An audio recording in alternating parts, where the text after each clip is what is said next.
one question is, why do you think so many people, especially in their 30s, 40s, 50s, may feel so anxious around wealth and retirement? I think one of the major reasons that people feel, anxiety around, myself included. Well, while I was doing that project, I was like, I need to learn how to make money. And I was like, that's the one thing that communities lack. I realized really early on is when you're doing community work, whatever that may be, you need money. And I said, I don't know anything about money. And so, right when I graduated with my master's, I went and got a job at a bank, right, with a background in urban planning. It was because I said I didn't know anything about money, and I was starting to experience that anxiety. I was like, what, like how I need to learn. I have to understand how money works. And so, working for a bank, I started to realize I worked for a trust bank.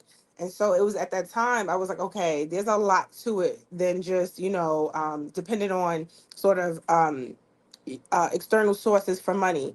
And so I think a lot of times there's so much um, anxiety or some stress around it is because there is, most times people's financial plan is hope, and hope can't be a financial plan. Now I believe it. You have to have hope and you got to have faith.